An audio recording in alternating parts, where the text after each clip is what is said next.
Bienvenue dans cette analyse de Oser diriger de Brené Brown. On va plonger au cœur du livre pour répondre à une question essentielle. Au fond, qu'est-ce que ça veut dire être un leader courageux? L'idée de base, celle qui va nous suivre tout du long, elle est super simple en fait. Le vrai leadership, ce n'est pas une histoire de statut ou de pouvoir. C'est avant toute chose une histoire de courage. On s'est tous déjà posé la question, non? Comment ça se fait que même avec les meilleures intentions du monde, autant d'entreprises ou d'équipes semblent cassées? Pourquoi est-ce que la peur et la méfiance finissent si souvent par gagner? Eh bien, c'est justement par là qu'on va commencer. Ça résonne, n'est-ce pas? Ces deadlines interminables qui mettent une pression folle, cette peur constante de se planter qui paralyse toute initiative.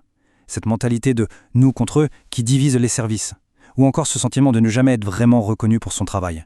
Tous ces trucs-là, ce sont les symptômes évidents d'une culture qui manque cruellement de courage. Le réflexe, c'est de se dire que c'est un problème de compétences, de stratégie, de process. Mais Brené Brown, elle, nous dit « Stop, on fait fausse route. Le véritable obstacle, le nœud du problème, ce n'est pas un manque de savoir-faire, c'est un manque de courage. Et c'est là vraiment que tout bascule. » Alors, allons-y, creusons un peu cette idée. Dans cette première partie, on va regarder de plus près comment ce manque de courage se manifeste concrètement tous les jours.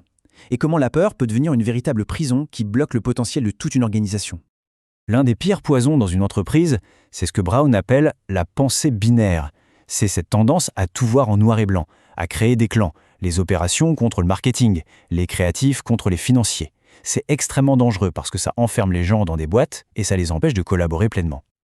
Ok, donc comment on sort de là? Eh bien, Brené Brown nous montre qu'il y a deux voies, mais alors deux voies complètement différentes. D'un côté, il y a ce qu'elle appelle le leadership blindé, celui qui se protège derrière une armure de peur. Et de l'autre, le leadership audacieux, qui s'appuie sur la vulnérabilité et le courage. Et là, le fossé est juste énorme. Le leader blindé, il va exiger la perfection. Le leader audacieux, lui, va inspirer une ambition saine. L'un dirige par la peur de l'échec, l'autre construit avec l'empathie. L'un garde l'information pour lui, comme une arme de pouvoir, l'autre la partage pour donner du sens à l'équipe. C'est vraiment le jour et la nuit. Cette phrase de Brené Brown, elle est puissante. Elle nous montre le prix à payer du leadership blindé. Ce qu'elle dit, c'est que le perfectionnisme, ce n'est pas la recherche de l'excellence, pas du tout. C'est cette petite voix intérieure qui nous dit qu'on n'est jamais assez bon.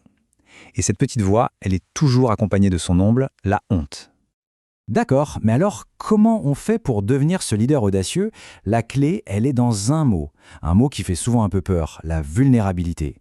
Et dans cette partie, on va justement casser les idées reçues là-dessus et voir pourquoi c'est en réalité une immense force. Alors, mettons les choses au clair tout de suite. La vulnérabilité, ce n'est pas de la faiblesse, c'est même l'inverse. Le vrai courage, en fait, c'est d'oser se lancer, oser être vu, même quand on ne sait pas du tout comment ça va se terminer. C'est accepter le risque et l'incertitude sans aucune garantie. Et l'outil numéro 1 pour pratiquer cette vulnérabilité, c'est l'empathie. Mais attention, l'empathie, ce n'est pas vouloir arranger les problèmes de l'autre, non. C'est juste essayer de se connecter à ce qu'il ou elle ressent, être présent, écouter pour de vrai. C'est un vrai muscle, ça se travaille. Maintenant, il faut être honnête. Pas de vulnérabilité possible sans confiance. C'est la base, le socle. La grande question, c'est comment on la construit, cette confiance. Heureusement, la section qui arrive nous donne un plan d'action super concret.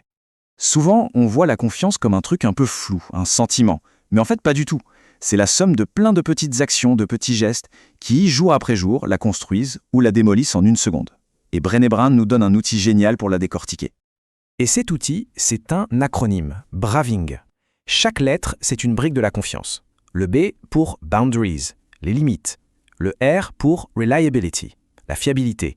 Et ainsi de suite. Ce qui est génial, c'est que pour chaque lettre, on a des comportements super clairs. C'est comme une checklist de la confiance. Faisons un petit zoom sur le V pour Vault, le coffre-fort. Ce n'est pas juste garder un secret, c'est plus subtil que ça. C'est comprendre que si quelqu'un vous confie une histoire, cette histoire ne vous appartient pas. Donc ce n'est pas à vous de la raconter. C'est un détail, mais un détail crucial.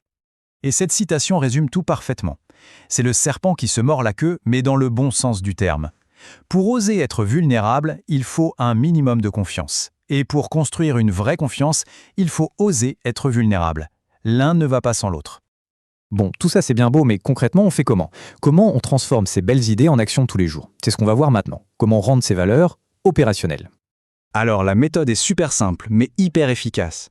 Première chose, on choisit juste 2 valeurs. Pas 10, Juste 2, celles qui sont vraiment au cœur de tout. Ensuite, et c'est l'étape cruciale, on se demande « Ok, vivre cette valeur, ça ressemble à quoi au quotidien ?»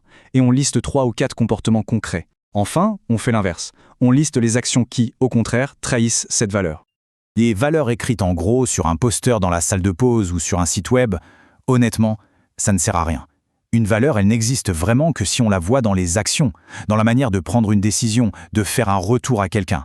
C'est là qu'elle prend vie. On va se quitter sur cette question, une question à laisser infuser.